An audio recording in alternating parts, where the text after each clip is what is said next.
दोस्तों, अगर आप टेक्नोलॉजी के अंदर इंटरेस्ट रखते हैं तो बेसिकली आपका जो ड्रीम्स होते हैं वो स्टार्ट होते हैं एक आईआईटी कॉलेज लेने से। और उसके बाद आप लोग एक गेट का एग्ज़ाम फाइट करते हैं। देन आफ्टर आपको अच्छा स्कोर करना होता है और आप लोग एक पीएसयू में जाने का एम रखते हैं। आज हमारे साथ जो पर्सन है ये सब चीज़ क्लियर कर चुके हैं और देन आफ्टर फिलहाल वो अदर स्टूडेंट्स को ट्रेन कर रहे हैं इसी पाथ पर जाने के लिए।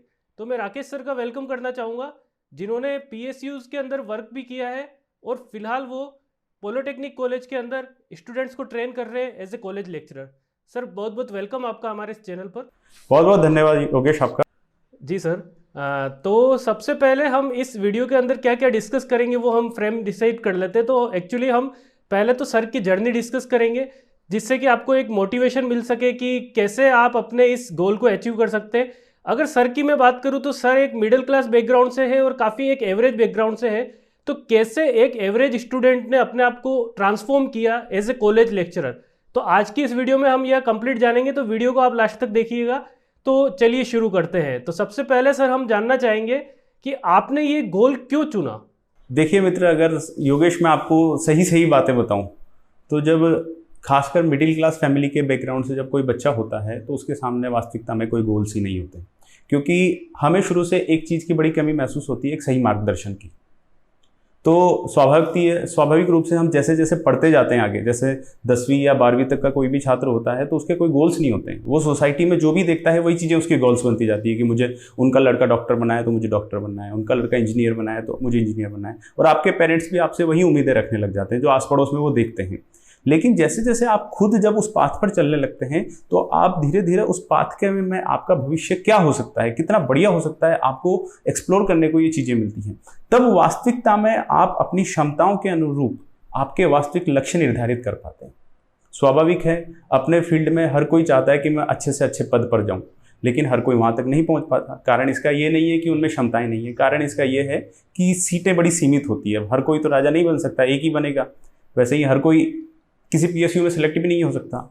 लेकिन हमें कतई निराश नहीं होना चाहिए। हमें एक नहीं अपार संभावनाएं होती है हर क्षेत्र में जाने की।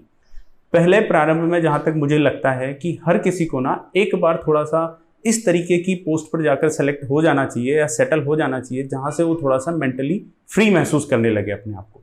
जैसा कि आपने वीडियो के प्रारंभ में ही शुरू किया था कि मेरे बारे में थोड़ा सा बताया था आपने कि मैं मिडिल क्लास बैकग्राउंड से हूँ, तो मैं वहीं से अपनी बातचीत को प्रारंभ करूँगा कि जो मिडिल क्लास बैकग्राउंड के या फिर निर्धन वर्ग के जो बालक होते हैं उन पर हमेशा ये दबाव रहता है कि जो करियर बनाने वाली ये जो उम्र होती है, इसी उम्र में आपको करियर भी बनाना है।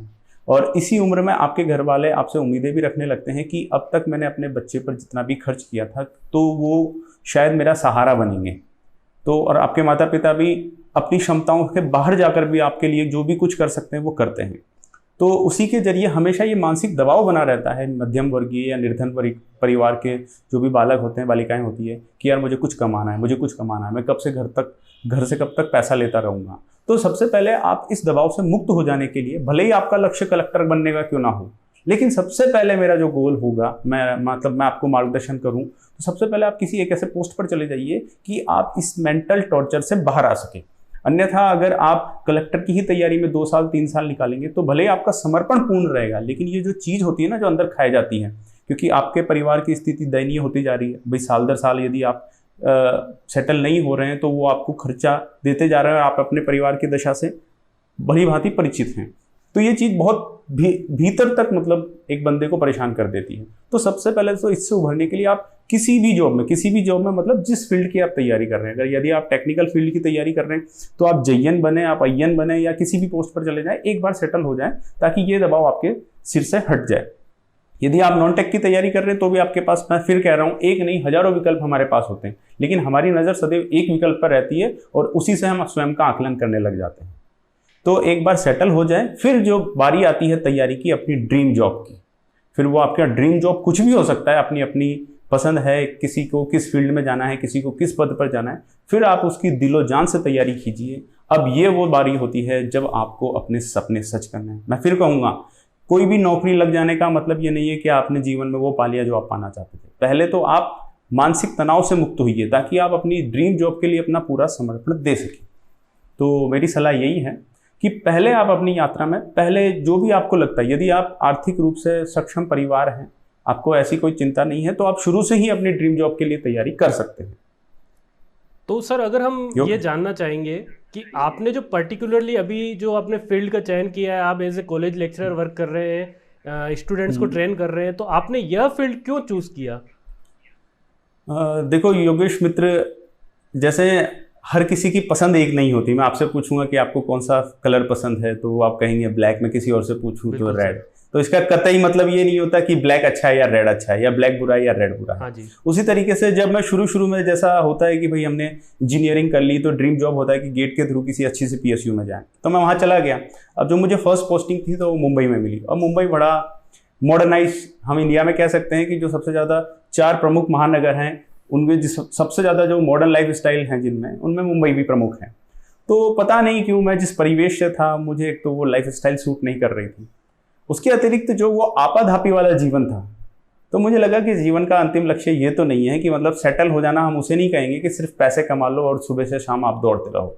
आपको जीवन में सबकी परिभाषाएं अलग होती है, किसी को किस तरीके से जीवन जीना है। मेरे लिए परिवार, उनके टच में रहना, ज़रूरतों पे काम आना, जब उन्हें ज़रूरत है मैं आ सकूं, ये चीज़ें काफ़ी मायने रखती थी। उसके साथ ही साथ जीवन जब आप जी रहे हैं तो फैमिली के लिए एक टाइम होना चाहिए। तो मुझे वहाँ थोड़ा महसूस हुआ कि वो उस जॉब के साथ में ये चीज़ें थोड़ी उतनी मैनेज नहीं कर पा रहा हूँ।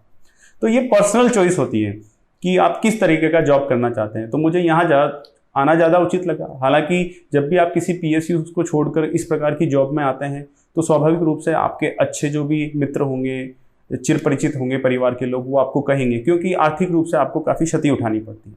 परंतु फिर वही बात है, सबकी प्राथमिकताएं अलग होती है। मेरे लिए फैमिली वाली प्रायोरिटीज़ ज़्यादा ऊपर थी, तो इसलिए मुझे उनके लिए टाइम निकालना था, और वहाँ पे थोड़ा समय काफ़ी बंधा हुआ था मेरा। तो उसके चलते ये मेरा पर्सनल डिसीजन था। मैं ये नहीं कहूँगा कि उस जॉब में कोई कमी थी, वो जॉब भी बहुत बढ़िया है, और जीवन की हर जॉब बहुत बढ़िया होती है, बस आपका इंटरेस्ट होना चाहिए। डेफिनेटली। तो सर अब हम लोग ये जानना चाहेंगे, जैसा कि आपने बताया कि आप मुंबई में भी वर्क कर रहे थे, तो आपकी जो करियर जर्नी है वो काफ़ी इंस्पायरिंग है, वो काफ़ी इंटरेस्टिंग है। तो हम आपकी जो करियर जर्नी है कि कैसे आपने अपने आप को 10th-12th क्लास से एक हिंदी मीडियम बैकग्राउंड से, जो कि सबके लिए एक लैंग्वेज बैरियर होता है, एक मिडिल क्लास बैकग्राउंड से, कैसे आप अपना कौन कौन से एग्ज़ाम्स को आपने फ़ाइट किया है, और किस किस तरह से आपने अपनी जर्नी को यहाँ तक पहुँचाया है। तो इसको हम जानना चाहेंगे कि कैसे आपने क्या क्या एग्ज़ाम्स को फाइट किया है, क्या क्या आप अपने रोल प्ले किए हैं अपनी जॉब्स के अंदर। जी योगेश, इससे पहले कि मैं अपनी बात, ये अपनी जर्नी वाली बात शुरू करूं, मैं आपको एक कह देना चाहता हूं कि लाइफ की जो भी जर्नी होती है ना, हम लोग प्लान नहीं करते हैं। वो है ना, जो परम पिता परमेश्वर होते हैं वो हमें एक मार्ग पे ले जाते रहते हैं और हम चलते चले जाते हैं। ठीक है, तो मैंने कभी प्लान नहीं किया था, और नहीं मैंने अपने सपने में सोचा था कि मेरे जैसा बंदा इन जगहों पर जा सकता है, या ये चीज़ें बताने में मुझे जितनी इंटरेस्टिंग लगती है, या फिर किसी को भी इस बात को आत्मसात करना या स्वीकार करना जितना आश्चर्यचकित लगता है कि एक व्यक्ति इतनी छोटी उम्र में ये सब चीज़ें कर सकता है, मुझे खुद को स्वयं पर विश्वास नहीं होता कि इतनी चीज़ें हुई है मेरे साथ। क्योंकि आमतौर पे हम सोचे तो जिस तरीके का प्रतियोगिता परीक्षाओं में आज कंपटीशन चल रहा है, तो एक छोटा सा पद पाने के लिए भी हमें दिलो जान से मेहनत करनी पड़ती है, और तब भी कई सारे विद्यार्थियों को तो हताशा के अतिरिक्त कुछ हाथ नहीं लगता। तो इसमें वही वाली बात है कि काफ़ी बड़ा रोल किस्मत का रहता है। मेरे कई सारे मित्र हैं जो मुझसे भी कई गुना ज़्यादा टैलेंटेड है, लेकिन किस्मत वाली बात थी। तो इसमें मैं अपना व्यक्तिगत श्रेय बिल्कुल नहीं देना चाहूँगा कि मैं ऐसा था इसलिए मैं वहाँ तक जा पाया। केवल और केवल आप कह सकते हैं कि किसी परमपिता परमेश्वर की कृपा रही होगी कि मैं इन सभी पर जा पाया। पर मैं अपनी जर्नी स्टार्ट करता हूँ, यदि किसी के लिए भी वो प्रेरणा का स्रोत बन सके तो मेरे लिए बहुत गर्व का विषय होगा। जी सर। तो प्रारंभ में मैंने 10वीं तक की जो भी पढ़ाई लिखाई थी वो नज़दीक के एक प्राइवेट स्कूल था, वहाँ से संपन्न करी। माध्यम मेरा शुरू से हिंदी रहा था विद्यालय का। उसके बाद 11th-12th में मैंने एक गवर्नमेंट स्कूल था दादाबड़ी कोटा, वहाँ पर एडमिशन लिया। उसी दौरान मैं जहाँ से बिलोंग करता हूँ कोटा से, वहाँ पर एक ट्रेंड सा चला हुआ है कि 11th-12th में जब बच्चा साइंस या मैथ्स लेता है तो वो इंडिविजुअल सब्जेक्ट्स की कोचिंग ले रहा होता है, मतलब वो तभी से फोकस शुरू हो जाता है उसका, आगे इंजीनियरिंग की तैयारी करनी है उसे या फिर मेडिकल की तैयारी करनी है, उन कॉम्पिटिशन एग्जाम्स की IIT JEE वगैरह। तो वहाँ पे कोचिंग वाला कल्चर थोड़ा पनप गया था पहले ही, तो उस समय मैं भी अपनी कोचिंग लेता रहा। अब धीरे धीरे 12th पास हो गई। अब 12th पास होने के बाद 12th के बाद मुझे कोई बहुत अच्छा कॉलेज नहीं मिला था। और ना ही मैं कोई उतना सीरियस था। मेरा पूरा फोकस 12th में परसेंटेज बनाने को लेकर था, क्योंकि जब तक मैंने विषय पास किया था तब तक 12th की परसेंटेज की कुछ ना कुछ महत्ता हुआ करती थी। लोग बोलते थे कि 12th में परसेंटेज बना लो तो अच्छे स्कोप है, और कई सारे अच्छे प्राइवेट कॉलेज भी है ना 12th की परसेंटेज के बिहाफ पे भी एडमिशन दिया करते थे। तो तब तक मैं कहूँगा कि परसेंटेज की कुछ महत्ता बची थी। आज के दौर में तो हालांकि कोई महत्ता नहीं है, आपको कंपटीशन ही क्रैक करना है। तो तब तक मेरा केवल ध्यान 12th पर था। फिर उसके बाद मैंने AIEEE के लिए प्रिपरेशन शुरू करी। एक कॉम्पिटिटिव जो कोचिंग संस्थान था उसे ज्वाइन किया, और मैंने दिलो जान से मैं तैयारी में लग गया AIEEE के। जैसा जैसा वहाँ के गुरुजन मार्गदर्शन करते गए, हम लोग वहाँ वैसा वैसा पढ़ते चले गए। जब AIEEE का मैंने एग्ज़ाम दिया, तो मैंने एग्ज़ाम दिया था 2009 में। 2008 में मैंने 12th पास करी।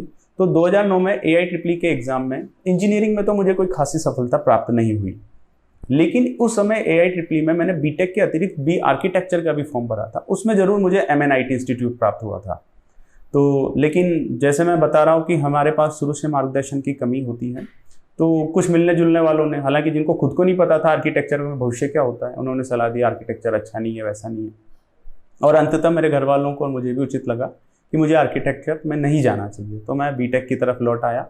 और उस ज़माने में जो हमारा राजस्थान के स्टेट इंजीनियरिंग कॉलेजेस थे या प्राइवेट इंजीनियरिंग कॉलेज थे, उनके लिए सेपरेट एग्ज़ाम हुआ करता था RPT। तो RPT का फॉर्म भरा था। उसमें काउंसलिंग वगैरह के जरिए मुझे 3 ही ब्रांच चाहिए थी। ये प्रायोरिटी मेरी बड़ी क्लियर थी शुरू से।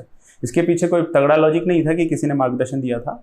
केवल और केवल तंत्र की बात यही थी कि मुझे सरकारी नौकरी चाहिए थी, और वो सिविल, इलेक्ट्रिकल, मैकेनिकल में काफ़ी बड़ी संख्या में इनकी वैकेंसीज निकलती, इसलिए मुझे ये तीनों ब्रांचों में से कोई एक चाहिए थी। तो RPT की रैंक के अनुसार मैंने अपनी काउंसलिंग भरी, और अंततः मुझे मिला अजमेर इंजीनियरिंग कॉलेज, जिसमें मैकेनिकल ब्रांच मुझे मिली। तो फिर वहाँ से जब मैं शुरू में अजमेर इंजीनियरिंग में कॉलेज में गया, स्वाभाविक रूप से जब कोई भी बच्चा खास करके ड्रॉप करता है IIT या EEE के एग्ज़ाम्स के लिए, तो उसके बड़े सपने होते हैं कि मुझे ऐसा कॉलेज मिलेगा, मुझे वैसा कॉलेज मिलेगा।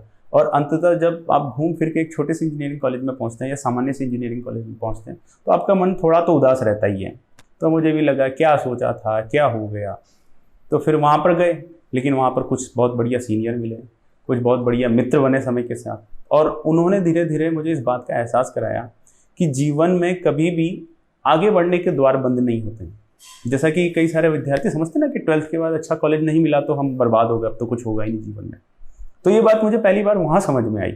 उन मेरे जो अच्छे सीनियर्स थे, चुनिंदा थे बड़े, जिनसे मैं आज भी संपर्क में हूँ, शायद आजीवन वो मेरे संपर्क में बने रहेंगे।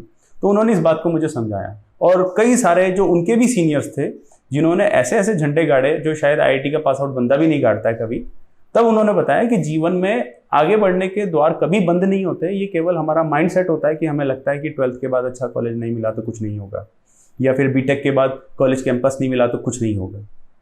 आप अपने प्रयत्न करते जाएं, आपको अपने परिश्रम का फल अवश्य मिलेगा।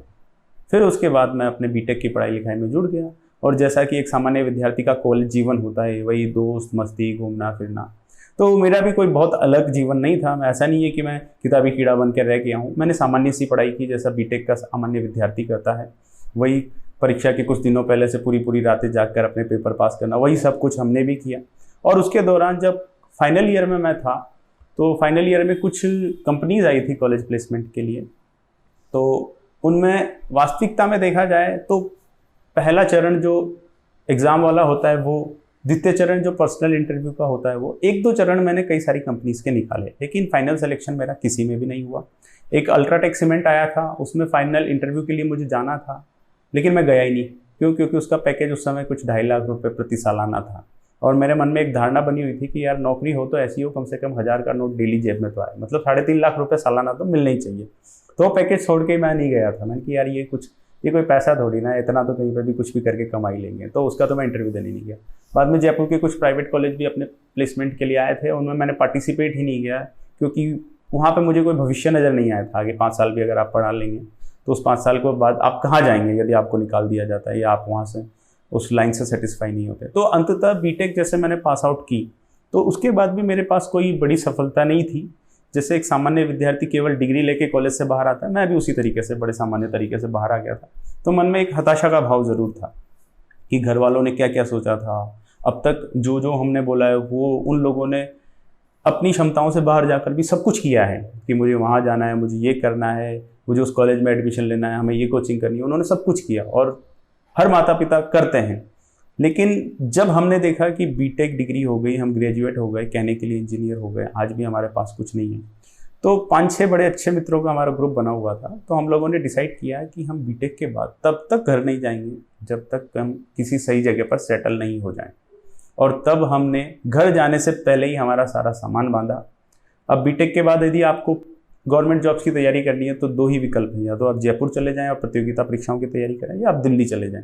चूँकि मैं बता रहा हूँ मेरे पास थोड़ी, या मेरे पास क्या, किसी के भी पास जो मिडिल बैकग्राउंड से आता है, थोड़ी सी आर्थिक लिमिटेशंस होती हैं, आर्थिक नियमितताएं होती हैं, उनके चलते मैंने जयपुर को चूज़ किया। हम सभी मित्र जयपुर चले गए और जयपुर जाने के बाद हमने एक ठीक ठाक सा 2 BHK फ्लैट ले लिया और अपने सारे सामान डाल दिए। ठीक, अब सामान डालने के बाद मात्र चंद दिनों के लिए हम घर पे जरूर आए थे 10-15 दिन के लिए घूमने, लेकिन हमारा मन में एक धारणा फिक्स थी कि जब तक हम परमानेंट कहीं अच्छी जगह पर सेटल नहीं हो जाएंगे, हम स्थायी रूप से घर नहीं जाएंगे। हाँ, तीज त्योहार 2-4 दिन के लिए चले गए, तो फिर हमारा अगला लक्ष्य निर्धारित हो चुका था यहीं से कि अब हमें दिलो जान से सरकारी नौकरी की तैयारी में लग जाना है। उसके बाद जो यात्रा रही वो एक अलग अनुभव है, उसका भी जिक्र मैं आपसे आगे करूंगा इस इंटरव्यू में। योगेश। जी सर, तो जो आपने अभी पूरा काफ़ी सारा डिस्क्रिप्शन बताया है, इससे हमें ये एक इंस्पिरेशन मिलता है कि कभी भी हार हमको नहीं माननी चाहिए। कहीं भी हो सकता है कि आपके लिए काफ़ी बड़े बड़े माइलस्टोन बचे हुए हो, अगर आप कहीं एक जगह सेलेक्ट नहीं होते तो हो सकता है कि आपके डेफिनेटली आपके लिए कोई बेटर ऑप्शन अवेलेबल होगा। अब हम बात करते हैं सर कि जो आप करंटली एक गवर्नमेंट कॉलेज के अंदर एज ए लेक्चरर वर्क कर रहे हैं, तो इसके लिए क्या क्वालिफिकेशंस की नीड रहती है, क्या एग्ज़ाम आपने फाइट किया था और किस तरह से इसमें सिलेक्शन हुआ था? जी जरूर योगेश, जब मैं 2013 में मैंने बीटेक पास आउट किया था, तो 2014 में ही एक नोटिफिकेशन आया था पॉलिटेक्निक लेक्चरर के लिए। तो उसी समय मैंने इसका एग्ज़ाम के लिए अप्लाई किया था, लेकिन इसका एग्ज़ाम होते होते बड़े सालों गुजर गए और एग्ज़ाम होने में, फिर इंटरव्यू होने में, फिर रिजल्ट घोषित होने में और उसके बाद ज्वाइनिंग होते होते तो तकरीबन 5 सालों का समय व्यतीत हो गया था। हालांकि वो एक अलग कहानी है। लेकिन इसके लिए जैसा कि आपने मुझसे प्रश्न पूछा, पात्रता की बात करें तो आपको कुछ नहीं चाहिए, केवल और केवल बीटेक चाहिए। आप जिस भी स्ट्रीम में अप्लाई करना चाहते हैं, सपोज आप मैकेनिकल के लेक्चरर के लिए अप्लाई करना चाहते हैं तो आप मैकेनिकल इंजीनियर होना स्वाभाविक सी बात है, कोई दूसरी स्ट्रीम का बंदा अप्लाई नहीं कर सकता। लेकिन कहीं कहीं पर ऑप्शंस अवेलेबल हैं, जैसे कि आईटी और कंप्यूटर वाले शायद दोनों कंप्यूटर के लिए अप्लाई कर सकते हैं, तो कहीं कहीं पर दो ब्रांचों को भी अलाउ किया हुआ है। लेकिन योग्यता की बात करें तो आप बीटेक होंगे तो आप इसके लिए एलिजिबल हैं। यदि आप एमटेक हैं तो आपको एक पे ग्रेड ऊपर एंट्रेंस प्राप्त होता है जब आप राजकीय सेवा में आते हैं। तो अर्थात बीटेक वाला बंदे का आगे यदि चयन होगा तो वो 5400 पे ग्रेड पर आता है, और यदि एमटेक वाला बंदा एंट्रेंस चयनित होता है तो वो 6000 पे ग्रेड पर आता है। तो कोई बहुत ज़बरदस्त वाली क्वालिफिकेशन नहीं चाहिए, कोई भी बीटेक वाला बंदा इसके लिए अप्लाई कर सकता है। ओके सर, तो यहाँ पे कोई भी बीटेक स्टूडेंट है वो इस पोस्ट के लिए अप्लाई कर सकता है, हालांकि कंपटीशन बहुत ज़्यादा रहता है। अभी हम बात करते हैं सर कि जो आपकी जर्नी आपने बताई थी, उसके बाद कैसे आपने एग्ज़ाम्स को क्वालिफाई किया, कैसे आप पीएसयू में गए, उसके बारे में सर थोड़ा बताइए। जी योगेश, तो जैसा मैंने आपको पहले स्पष्ट किया था कि जैसे ही हम कॉलेज से पास आउट होकर जयपुर आए, हमारे मन में, सभी के मन में केवल एक ध्येय था कि हमें एक सरकारी नौकरी चाहिए। उस ज़माने में हमारे दिमाग में कतई नहीं था कि हमें पीएसयू जाना है, हमें आईएएस बनना है, हमें क्या करना है। हमारा सीधा सीधा एक लक्ष्य निर्धारित हो गया था कि टेक्निकल की पढ़ाई करनी है, जो भी फॉर्म आएंगे हम भरते चले जाएंगे, तैयारी करते चले जाएंगे। तो भले ही हमारी टेक्निकल की कोचिंग में अलग से पढ़ाई चल रही थी, लेकिन वो हमारी बड़ी औपचारिक पढ़ाई थी। हम केवल जाते थे 3 या 4 घंटे के लिए और वहाँ की पढ़ाई हम वहीं ख़त्म कर देते थे, उसको उठाकर हम घर पे नहीं देखते थे। तो जैसे सपोज मैंने कई सारे एग्जाम के फॉर्म डाले, उस दौरान जो एग्ज़ाम्स निकले, वैकेंसीज जिनकी भी निकली, तो सबसे पहला जो मेरा एग्ज़ाम आया था वो आया था RSRTC का, राजस्थान रोडवेज की JN की भर्ती निकली थी। तो 2 महीने बाद एग्ज़ाम था और तकरीबन हम 3-4 मित्र जो मैकेनिकल के थे, हमने सबने लक्ष्य उसे ही बनाया। तो हमारा एक सिंपल सी बड़ी रणनीति रही थी कि जब जो एग्ज़ाम हमारे सामने होगा, हमारी पूरा समर्पण हमारा उस एग्ज़ाम के लिए होगा। तो हम RSRTC के लिए पढ़ने लग गए और 2 महीना हमने केवल और केवल उसी के लिए तैयारी करी। और इसी दौरान उस पेपर के बाद कुछ और अन्य एग्ज़ाम भी आए, हमने उनके लिए तैयारी करी। तो राजस्थान के कई सारे एग्ज़ाम्स में आपको टेक्निकल के साथ नॉन टेक्निकल भी पढ़ना होता है। तो यहीं पर पहली बार मैंने हिस्ट्री, ज्योग्राफी, राजस्थान कल्चर वगैरह के बारे में जानना शुरू किया। तो जब 2-4 महीने गुजर चुके थे और मैं RSRTC का एग्ज़ाम के अलावा 2-3 एग्ज़ाम और दे चुका था, उसके बाद RSRTC एग्ज़ाम का रिजल्ट आया पहली बार, जो एग्ज़ाम मैंने कोई सीरियसली दिया होगा। और उस एग्ज़ाम में मेरा तकरीबन एक या आधे नंबर से, आज तो मैं भूल भी गया शायद कितना अंतर था, लेकिन बहुत कम अंतर से मेरा सिलेक्शन रह गया था। और वो भी तकरीबन 50 या 60 पोस्ट कुछ ही हुआ करती थी उस समय पे, जो ये निकली थी वैकेंसी उसमें। तब मुझे बुरा भी लगा था कि यार मात्र आधे नंबर से रहे हैं, और भगवान, वो कहते हैं ना कि जो भी होता है आपके अच्छे के लिए होता है। तो ये मेरा आधे नंबर से रहना मेरे लिए बहुत अच्छा हुआ। क्यों? यदि अगर मेरे ये आधे नंबर का अंतर नहीं होता, यदि मेरा चयन हो जाता, तो शायद मैं आज वहीं पर जयन बन के अपनी सेवाएं दे रहा होता और मेरा जीवन वहीं रुक जाता। लेकिन चूंकि वो आधे नंबर से रहा, तो उस आधे नंबर ने मेरे अंदर एक सकारात्मक ऊर्जा का संचार किया कि यदि मेरी 2 महीने की तैयारी मुझे आज के जो प्रतियोगिता वाला माहौल है, कंपटीशन का माहौल है, उसे इस लेवल पे ला सकती है 2 महीने की तैयारी, कि मैं कंपटीशन क्रैक करने से मात्र आधे नंबर से चूका हूँ, तो अगले आने वाले एग्जाम तो पक्का फूट ही जाएंगे यदि मैं थोड़ा सा और दमखम लगा दूँ। तो एक पॉजिटिव एनर्जी भी आई थी, और उसी पॉजिटिव एनर्जी के कारण जो बाद की यात्रा तय हुई मेरी, जो भी, वो शायद उसी का परिणाम थी कि मुझे इतना तो कॉन्फिडेंस मिल चुका था कि भले ही मेरा सिलेक्शन नहीं हुआ, लेकिन यदि मैं लगा रहा तो मुझे कुछ ना कुछ अच्छा तो हाथ लग ही जाएगा। तो फिर उसके बाद हम एग्ज़ाम्स आते गए, और जो एग्ज़ाम सामने होता था हम केवल उस एग्ज़ाम की तैयारी करते थे। हमें कोई मतलब नहीं होता था कि हम गेट की तैयारी वाली कोचिंग कर रहे हैं या IAS की तैयारी वाली कोचिंग कर रहे हैं। हमारे सामने यदि किसी भी WRD का JN का एग्ज़ाम है तो केवल हम उसकी तैयारी करेंगे, हम उसी के सब्जेक्ट पढ़ रहे होते थे। कोचिंग तो केवल हम 3-4 घंटे के लिए जाएंगे, वहाँ जो गुरुजी ने पढ़ाया वो पढ़ा के रजिस्टर वहीं बंद हो जाता था हमारा। तो ये चलता रहा। अब इस तरीके से मैंने कई सारे एग्ज़ाम देख लिए। अब आप इस बात से भली भांति परिचित हैं कि राजस्थान में परीक्षाएं किस तरीके से होती हैं, अर्थात कब नोटिफिकेशन आता है, कब एग्ज़ाम होता है, कब परिणाम आता है, उनका कुछ अता पता होता नहीं है। ये व्यवस्थाएं जल्दी से जल्दी सुधर जाए तो हर किसी के लिए बहुत अच्छा होगा। अब ये करते करते आ गया हमारा समय दिसंबर का। अब दिसंबर तक आते आते केवल और केवल फरवरी में एग्ज़ाम था गेट का, और हमारे सामने और कोई लक्ष्य नहीं था। तो ये जो 2 महीने थे मेरे, जनवरी और फरवरी, इन पर मैं पूर्ण तरीके से समर्पित हो गया केवल और केवल गेट की तैयारी के लिए। तो पिछले 8-9 महीने में मैंने जितना भी कोचिंग में पढ़ा था उन 3 या 4 घंटों की क्लासेस में, उस सबको मैंने इन 2 महीनों के अंदर पढ़ा। मतलब जो हमारी रणनीति रहती थी कि जो एग्ज़ाम सामने है उसी के लिए पढ़ना है, वही रणनीति हमने अभी अब गेट के लिए लगा दी थी, क्योंकि गेट के अतिरिक्त और कोई एग्ज़ाम सामने नहीं था। और रणनीति का मतलब मैं सीधा सीधा आपको एक चीज़ बता दूं, कोई विशिष्ट रणनीति नहीं थी हमारी। सिर्फ ये होता था, हम घर से बाहर पड़े हुए थे सारे के सारे, आपके 3 ही काम थे। आप सो लो, नींद आ रही है तो ठीक है, आप अपने नित्य काम कर लो, खाना पीना वगैरह आदि इत्यादि। उसके अतिरिक्त जितना भी समय था वो हमारा पढ़ने को समर्पित हुआ करता था। कोई टाइम टेबल नहीं था हमें कि 8 से 10 पढ़ना है, 10 से 12 फिर ये करना है, कोई टाइम टेबल नहीं होता था। आपको नींद आ रही है, आप सो जाओ। कितने घंटे सो लोगे आप अधिक से अधिक? 10, 12, 15। आपको जो नित्य काम करने हैं वो कर लो। उसके अतिरिक्त पूरा समय हमारा केवल और केवल पढ़ाई के लिए समर्पित होता था। तो इस प्रकार से मैंने जनवरी और फरवरी पूरे समर्पण के साथ गेट के लिए दिए, गेट का एग्ज़ाम दिया। और गेट का एग्ज़ाम देने के बाद वो दौर प्रारंभ हो जाता है कि आपको किस किस PSUs के लिए अप्लाई करना है, आपको उसके लिए रजिस्ट्रेशन करने का। उसी समय मैंने कई सारी PSUs के लिए और IITs के लिए रजिस्ट्रेशन करना प्रारंभ कर दिया, क्योंकि पेपर मेरा अच्छा गया था। ये तो आप सबको आकलन हो ही जाता है जब आप कोई भी परीक्षा दे के आते हैं, तो कि मेरा सिलेक्शन होने की उम्मीद है या नहीं है। आपका अंतर्मन जैसे ही आप बाहर निकलते तुरंत आपको बता देता है। तो मुझे उम्मीद थी कि मेरा पेपर अच्छा तो गया है, क्या होगा क्या नहीं होगा वो नहीं पता था, लेकिन अच्छा तो गया इतना पता था। तो रजिस्ट्रेशन करना प्रारंभ कर दिया, और बाद में जब गेट का रिजल्ट आया तो मुझे ऑल इंडिया 786 रैंक प्राप्त हुई। और हालांकि ये रैंक बहुत अच्छी तो नहीं कह सकते हम, लेकिन ये वो रैंक है जिस पे शायद आपको सरकारी नौकरी मिल भी जाए मैकेनिकल ब्रांच के अंदर, और शायद ना भी मिले। तो आप देख सकते हैं कि सर की जो रैंक थी वो भी एक लकी नंबर है, 786 वही सर की रैंक थी। इसके अंदर एक लक जस्टिफाई भी होता है। हाँ, ऐसा कह सकते हैं। हालांकि 786 से मैं एक और इंसिडेंट आपको बताऊं, ये नंबर मेरे साथ पता नहीं क्यों जुड़ा हुआ रहा है। मेरी जो प्रोविजनल जो डिग्री आई थी, तो उस पर एक रैंडम नंबर होता है ऊपर, जो शायद यूनिवर्सिटी का क्रमांक होता है ऊपर ही ऊपर राइट साइड कॉर्नर पे। तो उसका भी लास्ट डिजिट ये 3 यही थे, 786। हाँ जी। तो ऐसे भी 2-3 बार, कई बार और भी हुआ है। हालांकि ये नोटों में कभी घूम फिर के आ जाना, तो कभी कभी ये स्वतः ही ये नंबर आता जाता रहा है। तो इस प्रकार से 786 रैंक ऐसी कोई बहुत आश्वस्त रैंक नहीं थी कि अब आपको सरकारी नौकरी या कोई PSU मिल जाएगी। तो ये थोड़ी 100 रैंक थी। तो इसी के चलते सेफ साइड मैंने IITs में भी अप्लाई करना शुरू कर दिया एमटेक के लिए, कि अगर कुछ नहीं हुआ तो कम से कम IIT में मैं एमटेक परस्यू करूँगा। और IIT में परस्यू करने का, एमटेक सबका एक गोल होता है कि मैं अपनी ये जो प्रिपरेशन है इसको कंटिन्यू रख सकूँ, और यदि कुछ भी नहीं हुआ तो IIT की एक डिग्री होने के कारण एक बंदे के अंदर इतना आत्मविश्वास हो जाता है कि वो जीवन में कुछ ना कुछ तो कर ही लेगा, और दुनिया भी कम से कम उसे इस लायक समझना शुरू कर लेती है। क्योंकि हमारे यहाँ बड़ा माइंडसेट गंदा है कि कोई अच्छे इंस्टीट्यूट्स हैं तो ही अच्छा होगा, चाहे फिर भले वो अच्छा ना भी हो तब भी उसे अच्छा समझने की हम भूल कर बैठते हैं। तो IIT में मैंने अप्लाई कर दिया।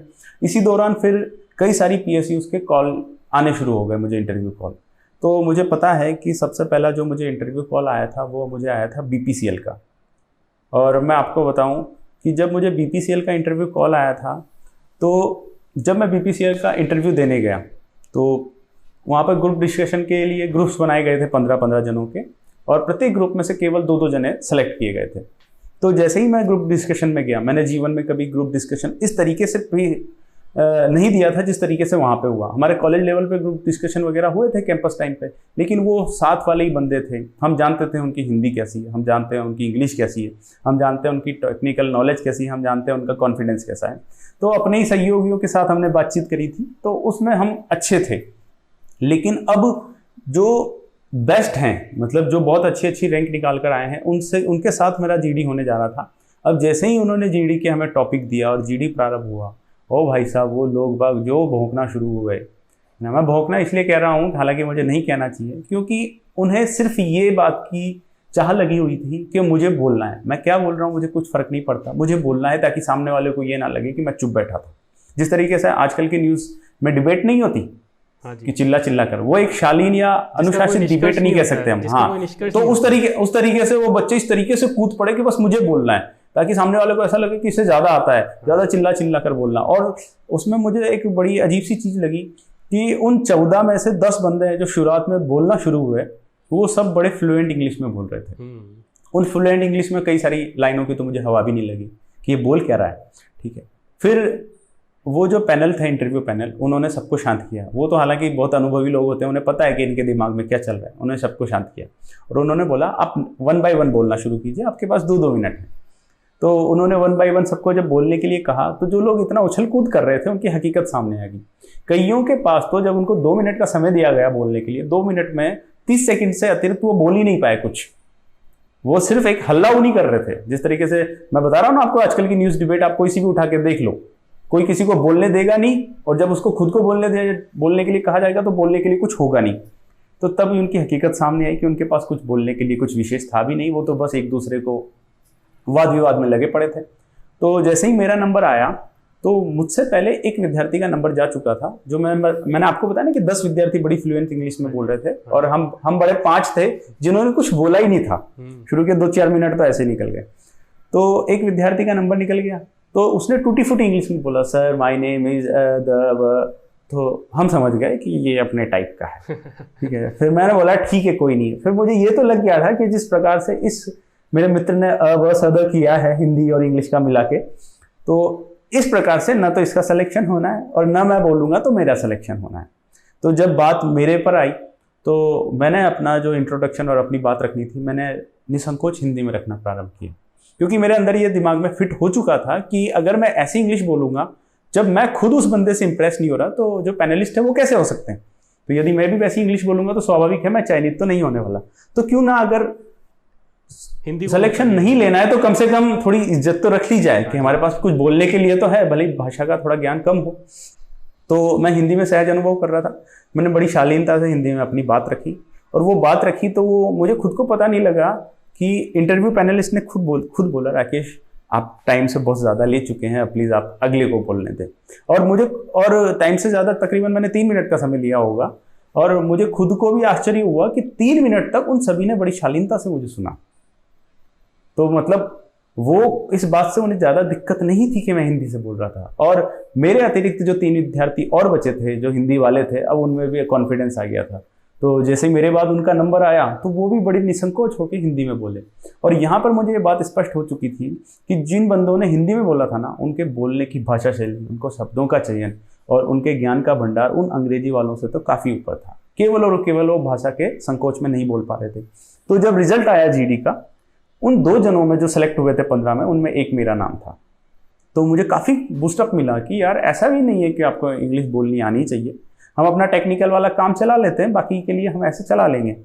तो मेरा पर्सनल इंटरव्यू के लिए नंबर आया। जब मैं पर्सनल इंटरव्यू में गया तो वो इंटरव्यू पैनलिस्ट थोड़ा सा अलग था इन जीडी वालों से। जीडी में कुछ लोग अलग थे, वहाँ पे कुछ नए चेहरे आ गए थे।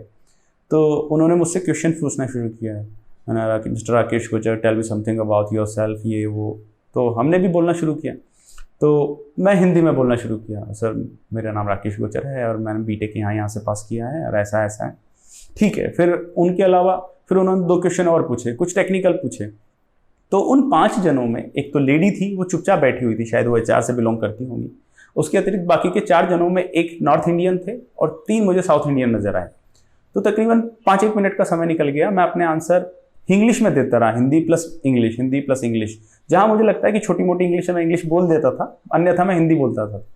तो 5-1 मिनट के बाद मुझे एक व्यक्ति ने बोल दिया उन पैनलिस्ट में कि mister Rakesh, did you complete your BTech in Hindi? मैंने कि जी नहीं सर, इंग्लिश में ही किया है। Then why are you keep answering in English, in Hindi? तो मैंने बोला सर मुझे थोड़ा कंफर्ट फील होता है, इंग्लिश में मैं इतना कंफर्टेबल फील नहीं करता, but if you are selected है ना, you will be in corporate office and English के लिए, इंग्लिश मतलब बेटर लैंग्वेज है, आपको अगर ऑल इंडिया कहीं पर भी पोस्ट कर दिया जाए ऐसा वैसा, तो इंग्लिश तो आनी चाहिए। मैंने कि सर आनी चाहिए, यदि सेलेक्ट हो गए तो स्वतः सीख जाएंगे, माहौल मिलेगा तो। और उन्होंने तुरंत हमको, जैसे ही सब बंदों की जिनके जो का चयन हुआ था पर्सनल इंटरव्यू के लिए, तो जैसे ही सबका इंटरव्यू खत्म हो गया था, उन्होंने हमें तुरंत परिणाम बता दिए थे कि किस किस का चयन हुआ, किस किस का नहीं हुआ। तो अंततः BPCL में मेरा चयन नहीं हुआ और मुझे समझ में आ गया था कि उन 3 पैनलिस्ट को मेरी हिंदी से दिक्कत थी। ये एक दुखद बात भी है। कहीं ना कहीं हम हिंदी के प्रचार प्रसार में इतना बोलबाला करते हैं, हिंदी दिवस भी मनाते हैं, और कहीं ना कहीं आप जहां आपको ज्ञान और भाषा का आकलन में केवल ज्ञान के आकलन करना है, वहाँ हम भाषा को इतना महत्व दे देते हैं। तो मेरा नहीं हुआ था और उसका कारण मुझे स्पष्ट हो गया था कि हमारा इंग्लिश नहीं बोलने की वजह से नहीं हुआ। तो उसके बाद एक तो मैंने कसम खा ली थी कि 10-15 सेंटेंस तो मैं बहुत बढ़िया फ्लुएंसी वाले रट के जाऊँगा कि आई एम फ्रॉम यहाँ से और ये वो, ठीक है। तो और उसके अतिरिक्त जैसे ही मैं बाहर आया, तो चूंकि मेरा पहला इंटरव्यू था, तो मेरा बड़ा भाई भी बड़ा उत्सुक था कि क्या हुआ क्या हुआ। तो मेरे बड़े भाई का फ़ोन आता है कि हाँ मनीष क्या हुआ, क्या रहा इंटरव्यू का। तो मैंने अपने बड़े भाई को एक ही बात बोली थी कि आज के बाद BPCL के पेट्रोल पंप से तेल नहीं भराना है। तो वो बड़ा मुस्कुराया था कि चलो ठीक है, वो समझ गया था कि इसका सिलेक्शन नहीं हुआ है। फिर उसके बाद इंटरव्यू हुआ, IOCL का हुआ। IOCL के इंटरव्यू में भी सिलेक्शन नहीं हुआ, तो मैंने आगे होकर मेरे भाई को फ़ोन किया और मैंने बोला, वो पूछता है हाँ मनीष क्या हुआ, तो मैं उससे बोलता हूँ आज के बाद IOCL के पंप से भी तेल नहीं भराना है। फिर उसके बाद ऐसे कहानी चलती रही और इसी दौरान मैं IIT खड़गपुर भी पहुँच चुका था। काउंसलिंग के चलते चलते मुझे बेस्ट ऑप्शन वही मिला था जिनमें मुझे चाहिए था। तो उसी दौरान हिंदुस्तान पेट्रोलियम का रिजल्ट आया, तो उसमें मेरा सिलेक्शन नहीं हुआ। तो मैंने खुद आगे होकर मेरे भाई को फ़ोन नहीं किया। मैंने कहा यार फिर विकल्प क्या बचेगा, तेल कहाँ से भराएगा। तो फिर ये घटना हुई। फिर इसी दौरान तकरीबन IIT खड़गपुर में पढ़ते पढ़ते मेरे तकरीबन 1.5 माह का समय बीत चुका था। लेकिन वहाँ के एनवायरनमेंट को देखकर मुझे एक चीज़ समझ में आ गई थी कि ज़रूरी नहीं कि आप किसी IIT में पहुँचकर आप बड़ी अच्छी लाइफ जी लें या बड़ी अच्छी लाइफ के लिए आप आश्वस्त हो जाएं। क्योंकि उस IIT में जैसा माहौल था और मैं जिस तरीके का विद्यार्थी था, तो मैंने पाया कि यार मैं उस माहौल के साथ सहज नहीं महसूस कर रहा हूँ। मतलब मैं उतना डेडिकेशन के साथ नहीं पढ़ सकता। मैं उस तरह का बंदा हूँ कि मुझे मस्ती भी करनी है, मुझे मित्रता भी करनी है, मुझे पढ़ाई भी करनी है, मुझे सारे काम करने हैं। और वहाँ पे होते हैं लोग जो इन चीज़ों को मैनेज कर लेते हैं, लेकिन मुझसे इतनी आसानी से मैनेज नहीं हो पा रही थी। मुझे पढ़ाई जिस लेवल की वहाँ पे पढ़ाई चल रही थी, मुझे लग रहा था यार यदि मैं ये करूँगा तो मैं बाकी कुछ नहीं कर पाऊँगा। तो मैं कुल मिला के वहाँ की पढ़ाई के साथ एडजस्ट नहीं कर पा रहा था और मेरा आगे का पढ़ने का मन भी नहीं था। मेरे मन में एक ही था कि सरकारी जॉब करनी। उसी दौरान हमने एक इंटरव्यू दिया था नेवियली लिग्नाइट कॉर्पोरेशन, एक नवरत्ना कंपनी है दक्षिण भारत में। इसके पावर प्लांट और माइनिंग बहुत ज़्यादा हैं। हालांकि बीकानेर बरसिंहसर में भी इसका एक पावर प्लांट है। तो उसमें मेरा अंततः सिलेक्शन हो जाता है। अब मैं तो आतुर था वहाँ से जाने को, तो मैंने तुरंत तकरीबन 1-1.5 महीने के बाद IIT खड़गपुर छोड़ी और मैं चला गया नेवियली। चेन्नई से थोड़ा दक्षिण भाग में पड़ता है भारत के। मैं नेवियली चला गया, मैंने वो ज्वाइन करी, तकरीबन 1.5 माह का समय वहाँ बिताया। उसी दौरान इस 1.5 महीने के बाद जो हिंदुस्तान पेट्रोलियम की जो सेकंड लिस्ट आई अलॉटमेंट की या फिर सिलेक्शन की, उसमें मेरा नाम था। तो अब तक मैं दक्षिण भारत से भी तंग आ चुका था कि कब तक मैं ये खोपरे का तेल ही खाता रहूँगा, क्योंकि मतलब हर किसी का कंफर्ट जोन होता है यार, मैं किसी को बुरा नहीं कह रहा हूँ, लेकिन मुझे वहाँ पर इतना ज़्यादा कंफर्टेबल फील नहीं हुआ। मुझे ऐसा फिर से लगने लग गया था कि मैं घर वालों से बहुत दूर आ चुका हूँ, यदि मैं यहाँ रहा तो मेरा जीवन ही दक्षिण भारत में बीत जाएगा, केवल मैं कभी कभार साल में 1-2 बार अपने मम्मी पापा का चेहरा देख पाऊंगा। तो मैं बड़ा आतुर था। तो उसी उम्मीद में मैंने हिंदुस्तान पेट्रोलियम ज्वाइन की, नेवली लिग्नाइट कॉरपोरेशन को छोड़कर, और फिर हिंदुस्तान पेट्रोलियम ज्वाइन की, और यहाँ पर मुझे फिर मुंबई रिफाइनरी में पोस्टिंग मिली। तो यहाँ पर सब कुछ बहुत अच्छा चल रहा था। और इसी दौरान जब मैंने हिंदुस्तान पेट्रोलियम में ज्वाइन कर लिया था, तो तकरीबन 1.5 महीने का समय बीता होगा कि फिर से एक और रिज़ल्ट आया कि एक और PSU जो राइट्स है, जो भारत सरकार की एक मिनी रत्ना है, उसमें भी मेरा चयन हो गया था। परंतु तब तक मैं हिंदुस्तान पेट्रोलियम और मुंबई दोनों से ही फिर मुझे कोई शिकायत नहीं थी, और बाकी अन्य फिर जो मेरे कुछ सीनियर्स भी थे उनसे विचार विमर्श करने पर, घर वालों से विचार विमर्श करने पर मैंने राइट्स की जगह हिंदुस्तान पेट्रोलियम में रहना ही उचित समझा। जब हिंदुस्तान पेट्रोलियम में मैं अपनी सेवाएं दे रहा था, उसी समय मुझे भारतीय सेना से भी जुड़ने का सौभाग्य प्राप्त हुआ, और मैं टेरिटोरियल आर्मी का भी पार्ट रहा। मैं टेरिटोरियल आर्मी में लेफ्टिनेंट के पद पर भी रह चुका हूँ। चंद सालों का वक्त भी गुजरा, अकेले थे, बैचलरहुड वाला टाइम था, काफ़ी मज़े आ रहे थे।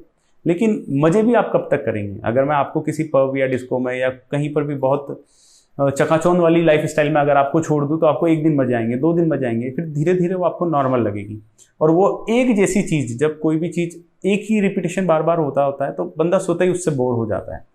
तो फिर धीरे मैं उस लाइफ स्टाइल से भी ऊबने लग गया। फिर मुझे लगा यार मेरा जीवन वहीं शांति से बीत चुका है, मतलब वहीं शांति से बीतेगा जैसे माहौल में मैं पला बड़ा हूँ। मतलब जो नॉर्मल से शहर होते हैं ना, हमारे कोटा, अजमेर, जयपुर को भी हम नॉर्मल ही कह सकते हैं, गांव की जगह गांव मिल जाए, शहर की जगह शहर मिल जाए, उनकी ऐसे खुले एनवायरनमेंट में ही मैं खुश रह पाऊंगा। तब उस समय मैंने, चूंकि ये फॉर्म मैंने 2014 में भरा था और इसका एग्ज़ाम थोड़ा लेट हुआ, फिर इंटरव्यू लेट हुआ, फिर मैंने इस परीक्षा को सीरियसली लेना प्रारंभ किया। और जब इसकी एग्ज़ाम की डेट आई, तो मैं जैसा बता रहा हूँ, जो मेरी शुरू से रणनीति रही थी कि मैं कभी किसी के लिए पढ़ता नहीं था, लेकिन जैसे ही एग्ज़ाम सामने आता था तो मैं पूरा समर्पित हो जाता था। तो मुझे पता है कि जब ये एग्ज़ाम आया था, मैंने अपने PSU से छुट्टी मार ली थी, और वहाँ से छुट्टी मार के मैं अपने सीधे घर की जगह मैं अपने मित्र के पास चला गया था। अजमेर में मेरा मित्र तैयारी कर रहा था उस समय एक, तो मैं सीधा उसके पास चला गया था, और हम दोनों मित्रों ने 20 दिनों तक लगातार दिन रात इस पेपर की तैयारी करी थी। और 20 दिनों तक जब हमने तैयारी करी, तो बाद में जब परिणाम आया, उस मित्र का भी चयन था और मेरा भी चयन था। फिर उसके बाद फिर हम नॉर्मल हो गए। फिर तकरीबन बहुत लंबा समय गुजरा, तकरीबन साल भर या उससे भी अधिक। फिर इसकी इंटरव्यू डेट आई, फिर मैंने अपने बोरिया बिस्तर और किताबें बांधी, फिर मैं अपने उसी मित्र के पास वापस चला गया।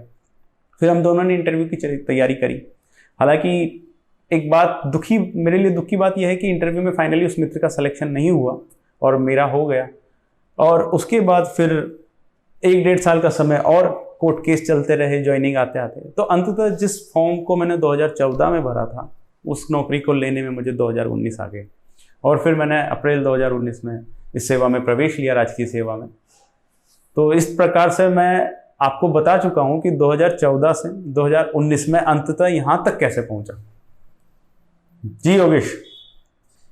तो सर काफ़ी इंस्पायरिंग लगी हमको आपकी स्टोरी, और इसके बाद हम आगे का यह डिस्कस करना चाहते हैं कि अगर कोई स्टूडेंट है जो कि हाल फिलहाल आज के सिनेरियो में कंफ्यूज्ड है ब्रांच सिलेक्शन को लेके, क्योंकि काफ़ी प्रॉब्लम हमने भी फेस की थी जब हम लोग इंजीनियरिंग के अंदर एंट्री कर रहे थे, तो कौन सी ब्रांच ले, कभी किससे पूछते थे, कभी किससे पूछते थे। बेसिकली कुछ ब्रांच को एवरग्रीन बताया जाता है, कुछ को कैसा बताया जाता है। तो करंट सिनेरियो के अंदर कैसे ब्रांच सिलेक्शन करना चाहिए किसी पर्टिकुलर स्टूडेंट को? देखिए, ये वाली चीज़ हमसे कई बार जब अध्यापक यहाँ पर भी आते हैं पॉलिटेक्निक कॉलेज में, तब यही वाला प्रश्न हमसे वो भी बार बार पूछते हैं कि कौन सी ब्रांच लें, कौन सी ब्रांच ना लें। लेकिन मैंने अपने जीवन में जितना अब तक अनुभव किया है, तो जो लोग बीटेक या डिप्लोमा करने आते हैं, उनमें कुछ लोग ऐसे भी होते हैं, जैसे सपोज़ किसी के पिताजी का कुछ कंस्ट्रक्शन का बिजनेस है। अब वो पिताजी चाहते हैं कि कंस्ट्रक्शन बिजनेस में मैं सरकारी सेवाओं में जो एक ठेकेदार की तरह भी भूमिका अदा कर सकूं, तो उन्हें एक सिविल का कॉन्ट्रैक्टर बनने के लिए कोई डिग्री चाहिए सिविल की, या डिप्लोमा चाहिए। तो कई सारे, यदि कोई ऐसे बैकग्राउंड से कोई बालक है, और तो मेरा कहना होगा कि अगर आप अपने जमे जमाए बिजनेस को आगे बढ़ाना चाहते हैं, तो यदि आप में से कोई भी विद्यार्थी ऐसे बैकग्राउंड से हैं जिनका परिवार में कोई पुराना बिजनेस है, तो मेरा उन्हें तो सलाह होगी कि आप उसी फील्ड में करें। जैसे यदि आपका कंस्ट्रक्शन बिजनेस है पिताजी का, भैया का, तो आप सिविल वाली ब्रांच लें, ताकि आपके पास एक विकल्प अतिरिक्त खुल जाएगा कि आप सरकारी जो भी टेंडर होते हैं उनमें भी पार्टिसिपेट कर सकते हैं। और ये ठेकेदारी वाली लाइन भी बहुत बढ़िया लाइन है। जैसे जैसे लोग मतलब ऐसा भी मानने लग जाते हैं, कई सारे एग्जाम्पल मैंने ऐसे देखे हैं कि कुछ लोगों ने तो सरकारी सेवाएं छोड़ दी और ठेकेदार बन गए, कॉन्ट्रैक्टर बन गए। इतनी बढ़िया लाइन है। तो यदि आपके पास ऐसा बैकग्राउंड है तो आप ये वाली अपने अनुरूप जॉब चूज करें, ठीक है। यदि हो सकता है आपका मैकेनिकल का बिजनेस हो तो आप मैकेनिकल ब्रांच ले सकते हैं। लेकिन यदि किसी के पास ऐसा कुछ नहीं है, जो अधिकतर की प्रॉब्लम है कि घर में कुछ नहीं है, अब हम कौन सी ब्रांच लें, तो हमारा ब्रांच लेने से मतलब सीधा सीधा ये होता है कि बच्चा सेटल हो जाए भविष्य में। तो इसकी केवल एक ही चीज़ है कि किस में सरकारी वैकेंसीज ज़्यादा होती है या सरकारी नहीं तो प्राइवेट वैकेंसीज ज़्यादा होती है, ताकि वो कुछ कमा खाए, जीवन में कुछ अच्छा कर ले। तो इसके लिए सिविल फर्स्ट प्रायोरिटी पे मेरे अनुसार, मैकेनिकल द्वितीय प्रायोरिटी पे, और तीसरी प्रायोरिटी पे इलेक्ट्रिकल होनी चाहिए। इन तीनों ब्रांचों को पहले भी एवरग्रीन कहा जाता था, आज भी एवरग्रीन कहा जाता है। क्यों? क्योंकि ये बड़ी बेसिक सी चीज़ें हैं। कंस्ट्रक्शन होते रहे थे, होते रहेंगे, कंस्ट्रक्शन टूटते रहते हैं, उनके मेंटेनेंस होते रहते हैं। मैकेनिकल का भी यही है, और इलेक्ट्रिकल उनके सपोर्ट सर्विसेज ही है, क्योंकि आज के दौर में इलेक्ट्रिसिटी के बिना तो कुछ कल्पना करना भी कोई संभव है नहीं। तो ये तीनों एवरग्रीन थी, हैं और भविष्य में भी रहेंगी। आप इनमें से कुछ भी ले लीजिए, कोई फर्क नहीं पड़ता ज़्यादा। लेकिन जैसा मैंने बताया, फर्स्ट पे सिविल, सेकंड पे मैकेनिकल, थर्ड पे इलेक्ट्रिकल, उसका केवल और केवल मेरा एक ही आधा है कि यदि आप सालाना वैकेंसीज देखेंगे ना गवर्नमेंट की, तो नंबर ऑफ वैकेंसीज सिविल के पद ज़्यादा होते हैं। इसलिए मैं कह रहा हूँ कि फर्स्ट प्रायोरिटी पे ज़्यादा ले लो, और बाकी इससे कोई फ़र्क नहीं पड़ता। यदि आप अपना पूर्ण समर्पण लगाते हैं तो आप अगर CSIT वाले भी स्टूडेंट होंगे ना, और कहीं पे अगर 10 वैकेंसी भी निकली है तो आप 1 लाख में से भी 10 में अपना स्थान बना लेंगे। तो अंततः चीज़ें तो आपके समर्पण निर्भर करती हैं। 1000 पद भी निकलेंगे तो लोग 1000 में भी स्थान नहीं बना पाते हैं। पर मुख्यतया यदि आप सामान्य से बैकग्राउंड से हैं और ऐसे ही कुछ सिक्योरिटी टाइप वाली चीज़ें चाहते हैं कि मेरे चांसेस ज़्यादा रहें, तो सिविल, मैकेनिकल, इलेक्ट्रिकल मेरी आपको सलाह होगी। जी योगेश। बिल्कुल, आप इसको इस तरह से ले सकते हैं कि अपना जो इंटरेस्ट है उसको आपको प्राइमरी रखना है, लेकिन साथ में अपना फैमिली बैकग्राउंड भी कंसीडर करना है। बिल्कुल, यदि फैमिली बैकग्राउंड है तो वही वाली ब्रांच लें, ताकि आप अपने बिजनेस को एक्सप्लोर और अधिक करने के लिए संभावनाएं ढूंढ पाएं। डेफिनेटली आपके लिए काफ़ी सारी पॉसिबिलिटीज़ बन जाएगी और काफ़ी कुछ आप कर सकते हैं। अगर आपकी जॉब नहीं भी लगती है उसके बाद भी आपके पास काफ़ी सारे ऑप्शन ओपन रहेंगे। तो इसलिए आपको उस तरह से अपने आप को रिलेट करना है। वहीं अगर आपका कोई पर्सनल इंटरेस्ट होता है किसी पर्टिकुलर ब्रांच के अंदर, आप कोडिंग के अंदर इंटरेस्टेड है, कुछ ऐसा इंटरेस्ट आपका पर्सनली बना हुआ है, जैसे स्कूल टाइम से काफ़ी सारे जन सोचते हैं मुझे इस टाइप का इंजीनियर बनना है, तो उन लोगों के लिए वही ब्रांच बेहतर है जो आप जिसमें आप खुद को अनुकूलित महसूस करें। अभी सर हम और इसमें योगेश में एक चीज़ और ऐड करना चाहूँगा कि हमारे यहाँ पे बड़ा गलत मानसिकता बनी हुई है कि सेटल होने से मतलब केवल सरकारी नौकरी लगने से नहीं है। मैं कई सारे ऐसे मित्रों को भी जानता हूँ, या हमारे परिचित कुछ ऐसे लोग भी हैं जो सिविल से भी डिप्लोमा या मैकेनिकल किए हुए लोग होते हैं, और सिविल से भी डिप्लोमा या इंजीनियरिंग किए हुए लोग होते हैं, मैकेनिकल से भी किए हुए लोग होते हैं। अब इनमें से मैं कई सारे ऐसे लोगों को जानता हूं जिनकी किसी सरकारी सेवा में कोई स्थान प्राप्त उन्हें नहीं हुआ, लेकिन उन्होंने सिर्फ एक विषय पढ़ा था, ऑटोकैड, और उस ऑटोकैड में उन्होंने अपना इतना अच्छा इंटरेस्ट डेवलप कर लिया कि वो लोग आज इस ऑटोकैड को अपना फुल टाइम जॉब बना चुके हैं। ऑटोकैड में जितनी भी डिज़ाइनिंग होती है, अपने नए नए मकान बनाने से पहले हर कोई नक्शा बनवाने जाता है, उस नक्शे में भी कई सारी डिज़ाइनिंग आ जाती है, column designing, beam designing, structure designing, sanitary designing, उसके अलावा एलिवेशन डिज़ाइनिंग। मात्र उस एक डिज़ाइनिंग के सब्जेक्ट से वो लोग इतना कमा रहे हैं जितना आज मैं कह दूँ आपको कि जो अच्छे से अच्छा प्रवक्ता भी नहीं कमाता होगा, जो सीनियर मोस्ट होगा ना अपनी सेवा में, वो भी इतना अर्न नहीं कर पाता होगा जितना वो लोग कर रहे हैं। तो केवल और केवल ये आपके समर्पण की, इंटरेस्ट की बात है। यदि आप में काबिलियत है तो पूरा डिप्लोमा छोड़े, इस डिप्लोमा का या इंजीनियरिंग का एक सब्जेक्ट भी आपको जीवन में सेटल कर देगा। जी योगेश, आपका अगला प्रश्न। बेसिकली हम इसको इस तरह से कुछ बोल सकते हैं कि अगर आपने किसी एक स्किल, चाहे वो कोई भी स्किल हो, क्योंकि हमारा जो उद्देश्य है वो पूरी इस करियर सीरीज़ का भी यही उद्देश्य है कि आपको स्किल ओरिएंटेड करना है। तो बेसिकली आपने अगर किसी एक स्किल को पकड़ लिया, चाहे आपने मैकेनिकल के अंदर ऑटोकैड को पकड़ा, या फिर आपने जो हाथ में आपके पकड़ा हुआ अगर कोई कैमरा है उसको भी मास्टर कर लिया, तो एक स्किल अगर आपने मास्टर कर ली तो आपकी वैल्यू हो जानी स्वाभाविक है। बिल्कुल बिल्कुल। और आपके लिए कोई अवसरों की कोई कमी नहीं रहती है अगर आपने स्किल को मास्टर किया। और डेफिनेटली अगर केवल आपने डिग्री ली है तो हो सकता है कि आप कहीं कोई कठिनाई महसूस करें, लेकिन स्किल्स अगर आपकी अच्छी है तो आपको कोई कठिनाई नहीं होने वाली है। काफ़ी सारे अपॉर्चुनिटीज़ है, हर फील्ड के अंदर अपॉर्चुनिटीज़ अवेलेबल है। अब सर हम बात करेंगे कि बेसिकली जो स्टूडेंट्स होते हैं हिंदी मीडियम से हैं एकदम से उनका इंग्लिश में उनको डिप्लोमा भी करते हैं, तो कहीं ना कहीं डिप्लोमा में हिंदी अवेलेबल भी होती है, लेकिन कहीं ना कहीं बीटेक में तो उन्हें इंग्लिश ही पढ़ना होता है। तो जो एक ट्रांजिशन होता है उसके अंदर वो काफ़ी सारी कठिनाइयाँ जो होती है वो महसूस करते हैं।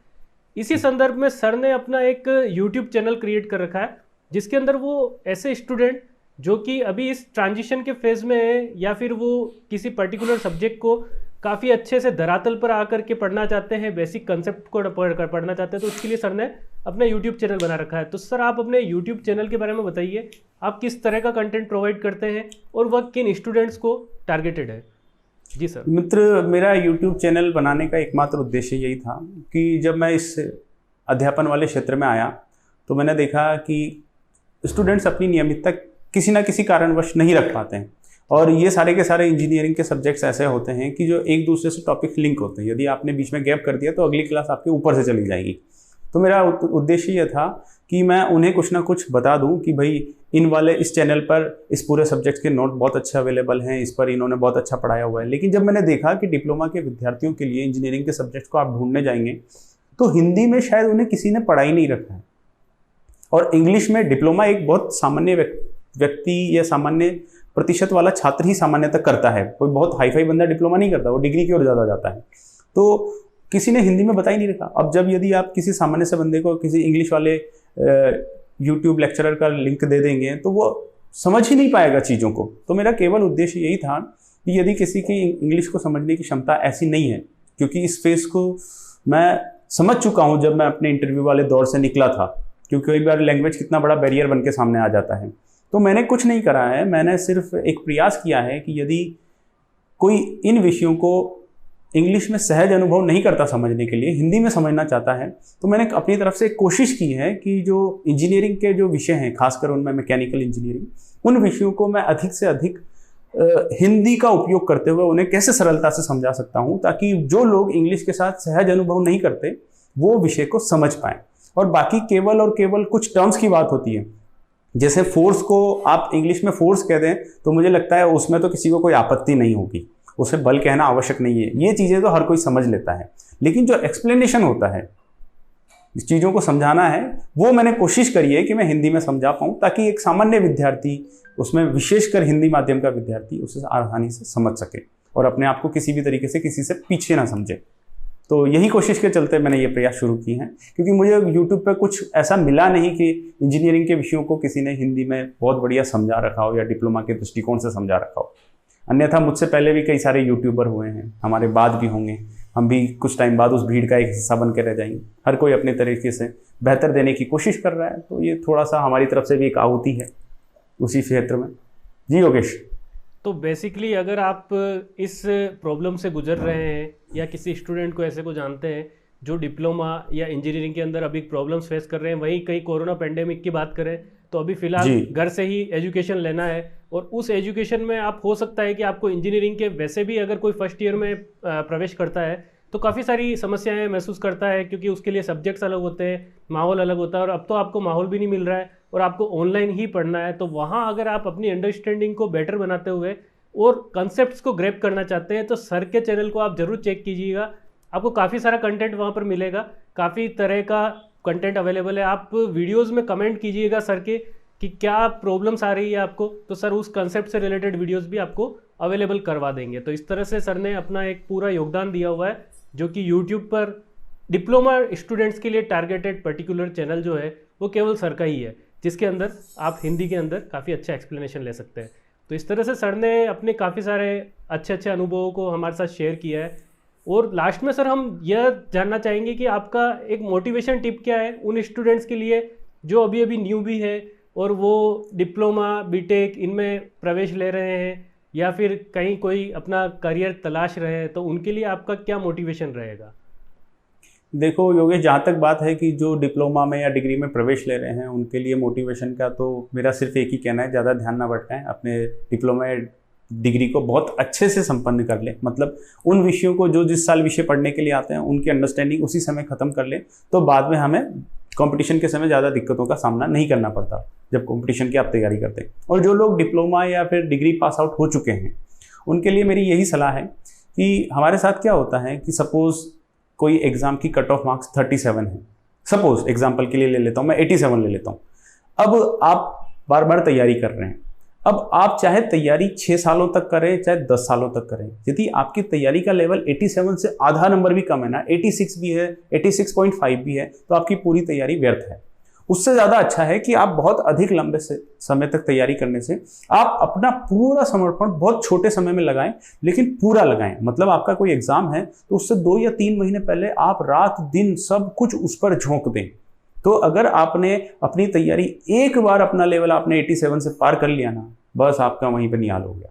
और जबकि हम लोग क्या करते रहते हैं, हम थोड़ी थोड़ी तैयारी बहुत लंबे समय तक करते रहते हैं। आप भी कई सारे ऐसे अपने ही आसपास ऐसे बालकों को देखते होंगे जो तैयारी कर रहे हैं प्रतियोगिता परीक्षाओं की, 2 साल हो गए, 3 साल हो गए। उनका कारण यही है, कर तो लंबे समय से रहे हैं लेकिन पूरा समर्पण उन्होंने कभी भी नहीं दिया।